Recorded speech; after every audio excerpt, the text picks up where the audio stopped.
거든요. 철조망이나 저거 있어. 저거 뭐예요? 저거? 두 번째 사진요. 이런 거. 이거 뭐예요? 이거 왜 웃어요? 저기 저 정읍 시내에 가면요 아직도 남아 있는데 요새는 보기 힘든 것들이에요. 이거 많이 사라졌는데 아직도 옛날 집들에는 저게 있어요. 저 뭐예요? 저거. 네, 요즘 아기들은 잘 모를 수 있어요. 이게 뭔지. 이거 뭐냐면요 보안시설이에요. 보안시설. 뭐 보안시설이죠? 도둑 막는 거예요. 이거 보안시설이에요. 예, 굉장히 싼 보안시설이죠. 하도 덤을 넘는 사람이 많아가지고 이거 보안시설로 이렇게 해놨어요. 맞죠? 요즘은 이런 거 안 해놓죠. 왜 안 해놓냐면 집에 들어가도 별로 훔칠 게 없어. 옛날에는요 별거 다 훔쳐갔어요. 여러분 인생에는요 세 가지 도둑이 있어요. 첫째는요 우리 집에 들어와가지고 우리 거 훔쳐가는 도둑이 있어요. 옛날에요 어른들이 제일 많이 하는 소리가 문단속 잘해. 문 열어놓으면요 들어와가지고 별거 다 훔쳐갔어요. 지금은 훔쳐갈 게 없다니까요. 우리 집 맨날 열어놓으니까 와서 가져가세요. 들어왔다가 별로 가져갈 게 없으면 좀 좋은 거 좀 놓고 가세요. 예, 별로 가져갈 게 없어요. 냉장고나 가져갈란가? 예, 없어요. 근데 옛날엔 별거 다 가져갔어요. 뭐 훔쳐갔죠? 첫 번째 도둑. 우리 물건 훔쳐가는 도둑. 뭘 훔쳐갔죠? 예, 간장, 고추장 이런 거 훔쳐갔어요. 이런 것도 훔쳐갔어요. 그렇죠? 고학생들이요 김치도 퍼갔어요. 김치독에서 김치도 훔쳐가고요. 야 요새 그런 것도 저희가 교회 갔다 오니까 저 어렸을 때 온 가족이 교회 갔다 오니까 우리 아버지 양복을 훔쳐갔더라고요. 요새 양복 훔쳐가는 사람 있어요, 없어요? 없어요. 저희 어머니 부영 아파트 사시는데 부영 아파트 거기 가면 헌옷 시집 판매 가면요 네 잔이 넘치나이다예요. 엄청 많아요. 넘쳐나는 옷이 이게 옷이에요. 가져가지도 않고 손도 안 대요. 가져가라 그래도. 맞죠? 예. 그런 도둑이 있어요. 우리가 훔쳐가는 도둑. 두 번째 도둑은요 어떤 도둑이냐면요 1964년에는요 이런 도둑도 있었대요. 얼마나 우리가 모든 걸 훔쳐갔냐면 문단속 잘해야 됐냐면 1964년 경향신문에 나온 기사인데요. 어떤 선생님으로 보이는 사람이 아이들을 모아놓고 야 이제 너희 학교에서 농구부가 생긴다. 학교 선생님들이 이제 하기로 했다.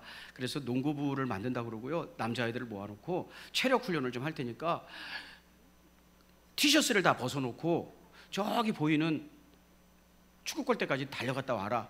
그래서 체력이 좋은 사람을 뽑겠다 그랬대요. 그래서 애기들이 우통을 벗어놓고 열댓 명의 아이들이 뚜루루루 저까지 뛰어가는 사이에 그 티셔츠를 훔쳐갔대요.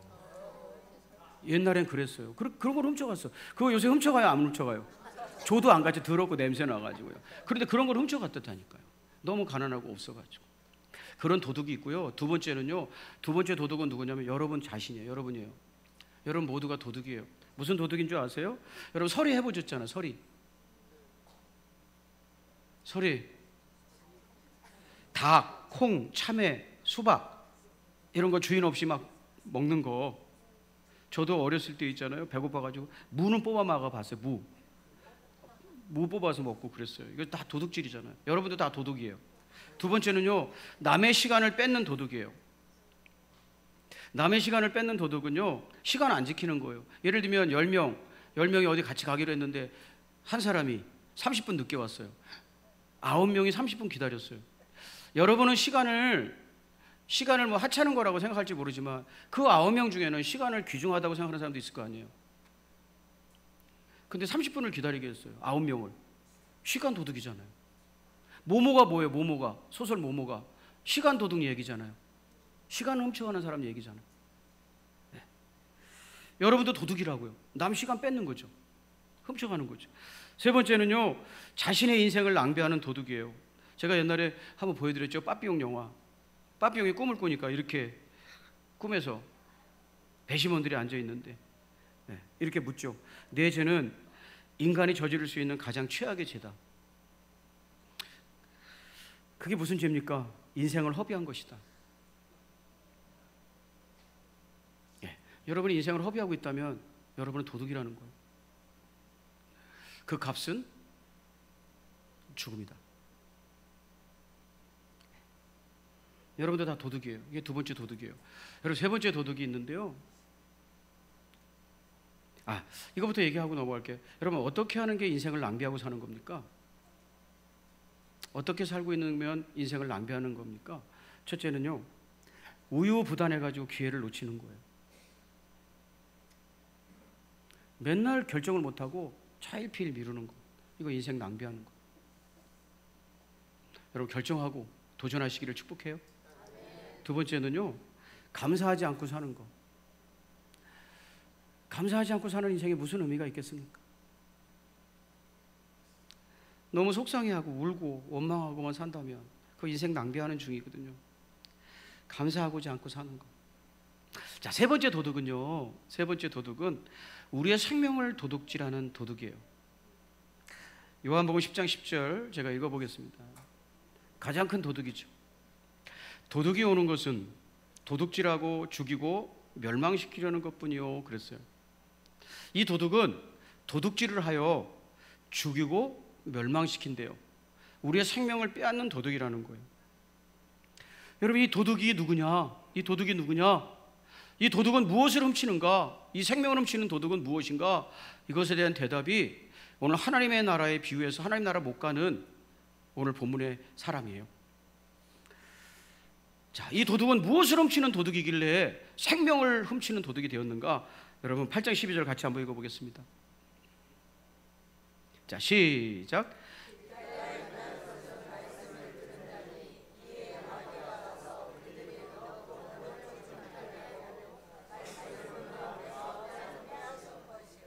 잘 못 읽었는데 죄송하지만 같이 읽어볼까요?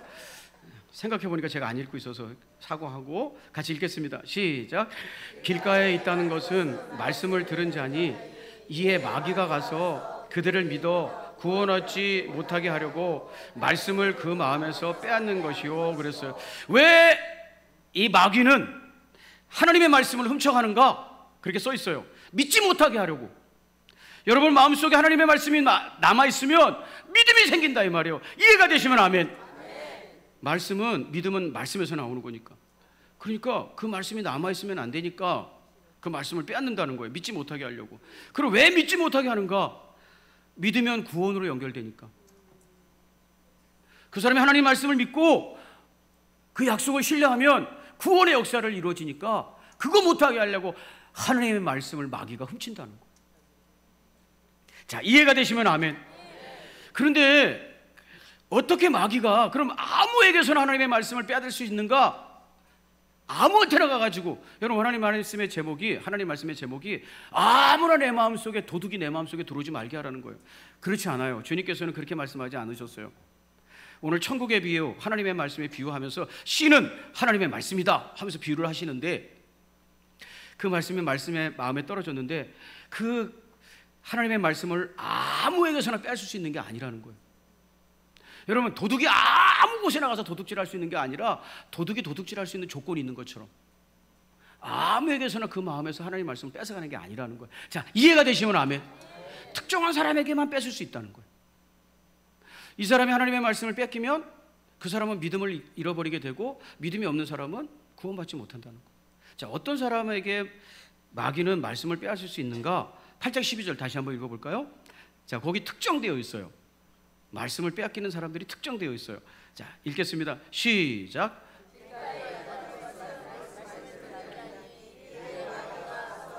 그들이 믿어 구원을 얻지 못하게 하려고 말씀을 그 마음에서 빼앗는 것이요, 그랬어요. 여러분, 그 마음이 길가 같은 사람에게서만 뺏을 수 있다는 거예요. 빼앗는다는 것은 내 마음속에서 하나님의 말씀이 사라져버리는 거예요. 이제 없는 거예요. 더 이상 존재하지 않는 거예요. 여러분, 오늘 본문 말씀에 보면 그 마음에서 빼앗는 것이요 라고 말했는데, 빼앗는 것이요 라고 말하는 낱말, 빼앗는다라는 말은 아이레오라는 낱말을 썼어요. 성경은 아이레오라는 낱말을 썼는데, 이게 무슨 뜻이냐면, 이 아이레오가 뭐 하는 거냐면, 요한복음 15장 읽어볼게요. 요럴 때 쓰는 낱말이에요.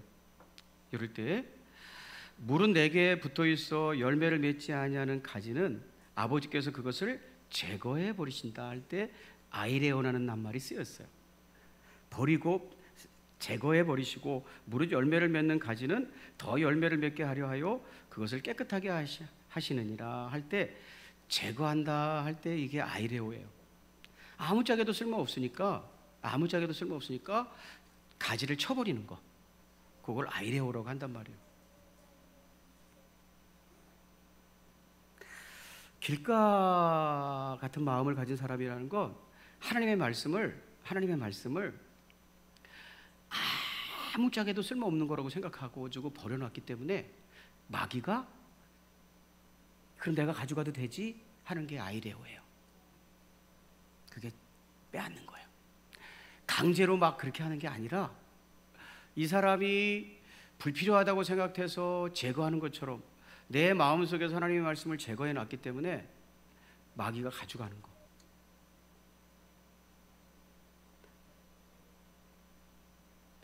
여러분, 우리가 본문 말씀은요, 원래 이런 비유예요. 이런 비유를 해주시고 제자들이 말귀를 못 알아들으니까 그것을 설명해 주는 내용이에요. 그러니까 원래 비유를 보면 이래요. 자, 이 씨 뿌리는 비유는 이래요. 자, 이 부분 길가가 어떤 것이고 그것을 설명하는 내용이 8장 12절이고 원래 비유는 이랬어요. 자, 제가 읽어보겠습니다. 각 동네 사람들이 예수께로 나와 큰 무리를 이루니 예수께서 비유로 말씀하시되 씨를 뿌리는 자가 그 씨를 뿌리러 나가서 뿌릴새 더러는 길가에 떨어지매 밟히며 공중의 새들이 먹어버렸고 그랬어요. 마귀가 그 말씀을 빼앗아가는 것을 원래 비유에서는 공중의 새들이 먹었다 이렇게 표현해요. 맞죠? 공중의 새들이 먹는 것을 예수님은 마귀가 그 말씀을 빼앗는 거야 라고 나중에 설명을 해주신다는 거예요. 8장 12절에서. 그러면 마귀는 어떻게 해서 공중의 새들은 그 씨를 먹을 수 있었는가? 마귀는 어떻게 해서 그 말씀을 빼앗아갈 수 있었는가? 네, 우리말 성경은요, 우리말 성경은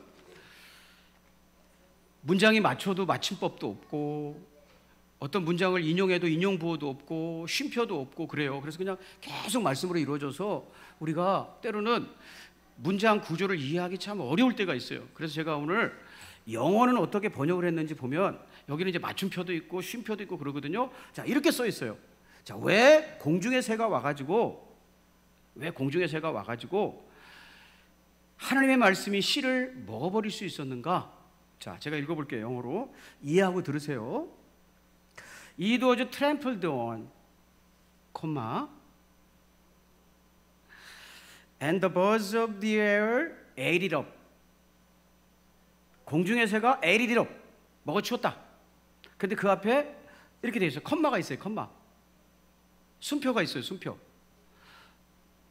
만약에 이 콤마가 없다면 이 문장은 동시에 일어나는 사건이에요. 엔드로 연결되는.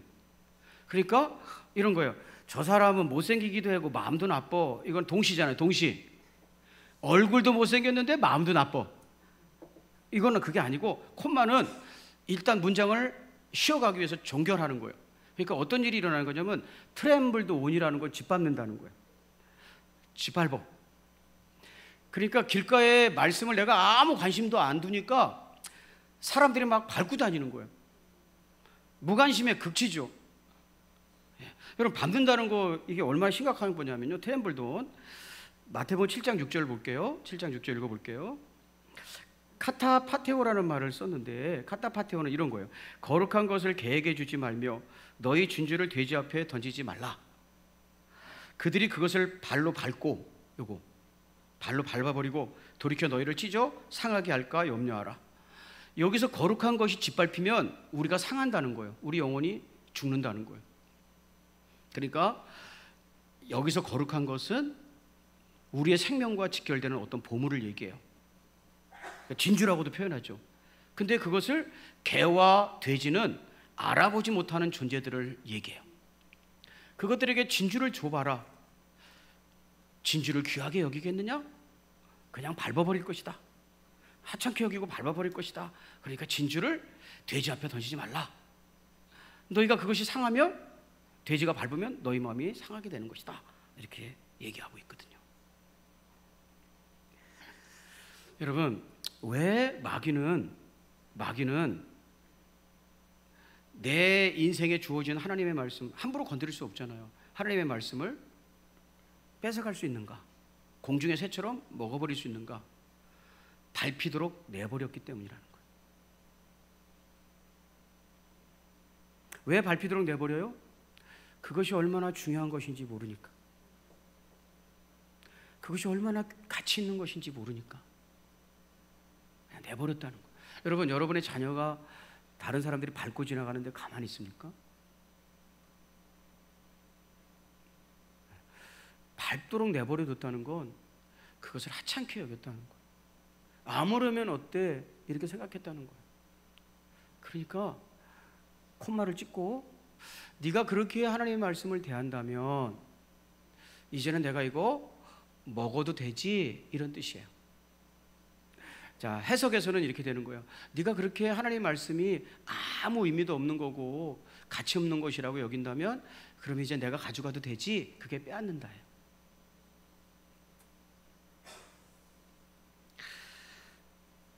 여러분, 하나님의 말씀을 하찮게 여기고 듣지도 않고 하나님께서 여러분의 마음속에다 하나님의 말씀을 심어줘도 대수롭지 않게 여긴다면 그것은 마귀가 뺏어간다는 거예요.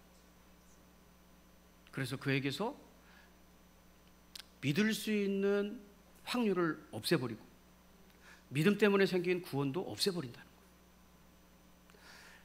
이 비유는요, 이런 사람이 되기를 의도해서 주신 거예요. 자, 우리 누가복음 8장 15절이에요. 하나님은 말씀에 대해서 이런 사람이 되기를 원해서 사실은 이 비유를 우리에게 해주시는 거예요. 자, 같이 한번 읽어볼까요? 자, 시작. 좋은 마음으로 말씀을 듣고 지키어 인내로 결실하는 자니라. 여러분, 이거 기억하셔야 돼요. 제가 날마다 하나님께 기도하는 거예요. 저 하나님, 저 최선을 다해 성도들 가르치겠습니다. 내가 아는 믿음의 길을 가르치겠습니다. 그런데 예수님께 제가 날마다 대들면서 기도하는 거예요. 예수님 싫다고 한 사람, 너희가 싫어하였도다라고 하시면서 탄식하셨잖아요. 여러분이 싫어하시면 도와줄 수 없어요. 하나님 말씀 관심 없어, 난 됐어 라고 말하면 도와줄 수 없어요. 예수님도 못했다고 제가 항의하면서 기도해요. 그러나 하나님 말씀을 귀중한 줄로 알아 배우겠다고 하면 최선을 다해 돕겠다는 거예요. 자, 이해가 되시면 아멘. 하나님 말씀이 무엇인지 가르쳐 드리겠다는 거예요. 예수님도 못한 걸 왜 저한테 말씀하십니까? 예수님도 그런 사람 도와주지 않았어요. 하나님 말씀 하찮다고 생각하고 함부로 대하는 사람 도와주지 않았어요. 예수님은요 8장 15절 이런 사람이 되라고 하나님 말씀을 주시는 거예요. 제가 다시 한번 읽어볼게요. 좋은 땅에 있다는 것은 착하고 좋은 마음으로 말씀을 듣고 지키어 인내로 결실하는 거다. 이런 사람이 되기를 원하셨어요. 근데 말씀을 듣고까지는 길가의 마음을 가진 사람하고 똑같아요. 길가의 마음을 가진 사람하고 똑같아, 듣고는. 근데 그 다음부터 달라지는 거예요. 길가의 마음을 가진 사람은 듣고 그 말씀을 대수롭지 않고 팽개쳐 놓는 거예요. 누가 밟든 누가 어떻게 대하든 상관하지 않는 거예요. 그러니까 그걸 지켜보고 있던 새가 먹어치우는 거예요. 그게 길가예요. 그런데 이 사람은 듣고 지켰대요. 지켰다는 말이 뭘까? 이게 이제 핵심이잖아요. 길가와 좋은 밭이, 열매를 맺는 좋은 밭이 날라지는 기점이잖아요. 네. 밟히고 이 사람은 지키고. 그 지킨다는 말이 뭐냐면 카테코라는 말인데 꼭 붙잡는다는 거예요. 여러분이 내가 하나님의 말씀을 붙들었는지 안 붙들었는지 모르면 하나님 말씀 뺏긴 거예요. 왜냐하면 하나님 말씀을 지키는 사람은 그 말씀을 꼭 붙잡고 있기 때문에 알아요. 안다고요. 대충 붙잡고 있으면 모를 수도 있어요. 근데 내가 이걸 중요한 걸로 알아서 꽉 붙잡고 있기 때문에 생각하고 인지하고 알 수 있어요. 여러분, 하나님 말씀 꼭 붙잡고 있으면요 손해봐요. 억울한 일 만나요. 세상의 가치가 아니거든요. 근데 아세요? 그 말씀 꼭 붙잡고 있으면 소망이 생긴다는 거. 여러분, 그 말씀 속에 생명이 있다는 거. 아까 그랬죠. 믿어 구원받는 거다. 그래서요 하나님 말씀 꼭 붙잡고 있는 사람은 알아요. 내가 이 말씀 때문에 지금 그런 거야. 내가 이 말씀 때문에 저 사람이 나한테 저러는 거야. 알아요. 여러분이 만약에 나는 붙잡았는지 모르겠는데요 하면 100% 하나님 말씀을 잊어버린 거예요. 왜 잃어버렸어요? 마귀가 뺏어갔어요. 여러분이 너무 그 말씀 하찮게 여겨가지고 함부로 굴려가지고 마귀가 그거 보고 있다가 먹어치웠어요. 하나님의 약속의 말씀이 남아있지 않은 사람은 구원받지 못하는 거예요. 사랑하는 여러분, 하나님 말씀 꼭 붙잡으시기를 주의 이름으로 축복합니다.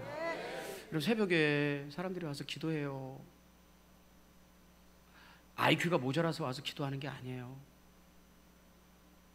여러분만큼 바보라서 와서 기도하는 게 아니에요. 기도하지 않고는 이 험한 세상을 살아갈 수 없기에 그 약속의 말씀을 붙들었으니까 기도하는 거예요. 꼭 붙잡으니까 그게 붙잡는 거예요. 사랑하는 여러분, 하나님 말씀 붙잡고 하나님 말씀이 주는 열매를 통해서 함께 승리할 수 있기를 주의 이름으로 축복합니다. 소중히 알고 붙잡으시기를 주의 이름으로 축복합니다. 기도하겠습니다. 제가 1부 때는 얘기하지 않았는데 부끄러운 고백할게요. 어저께요, 세차 좀 하려고 갔다가요 500원짜리로 바꿨거든요. 500원짜리를 바꿨어요. 그래가지고 몇 개 바꿨어요. 몇 개. 그래가지고 500원짜리 몇 개 바꿔가지고 이제 1,000원인가 2,000원 주고 세차하고 1,000원인가 2,000원 주고 세차하고 너무 더워가지고 집에 와서 이제 샤워를 하고 해서 바지를 벗어놨어요. 그 세탁기에 널려다가 이렇게 들어보니까 뭐가 묵직해. 거기 500원짜리 2개가 들어있더라고요. 하늘을 얻은 기쁨이었어요. 잊어버렸는데 여기 500원짜리가 있네. 여러분, 제가 500원짜리를 버렸을까요? 소중히 간직했을까요? 하나님 말씀, 여러분 500원짜리도요 주머니 속에서 발견되니까 안 버리게 되더라고요. 꼭 제가 간직하고 있어요. 다음에 또 세차할 때 써야지 이렇게. 여러분, 하나님 말씀 꼭 붙잡으시기를 축복해요. 하나님 아버지, 함께 예배하게 하셔서 감사하고 하나님 말씀 꼭 붙잡고 오늘도 기다리고 오늘도 아멘하고 오늘도 하나님께서 말씀하신 그 길 함께 걸어갈 수 있기를 간절히 축복합니다. 마침내 우리 인생 끝내고 주님이 오라 하시는 그날 예수님 앞에서 눈물 펑펑 쏟아내며 말씀 때문에 가졌을 억울함 토로하고 싶습니다. 말씀 때문에 양보하고 말씀 때문에 바보라는 소리 들었던 것 하나님 앞에 토로하며 우리의 상처를 찢어주실 주님을 만나기를 원합니다. 이 약속의 말씀 흔들리지 말고 꼭 붙잡고 거기서 나오는 소망 때문에 우리 예수님 만났을 때 감사할 수 있기를 기도합니다. 주님의 말씀이 오르셨군요. 이렇게 감사하며 주님 만나기를 기대합니다. 하나님 아버지, 격려해 주시고 붙잡아 주시옵소서. 우리의 마음속에서 하나님의 말씀이 하찮게 여겨지지 아니하고 하나님 나라의 보물인 줄 알아보고 다시 한번 꼭 붙잡을 수 있는 복된 결단의 시간 되게 하여 주시옵소서. 우리 예수님의 귀하신 이름 붙들고 축복하며 기도 올리옵나이다. 아멘.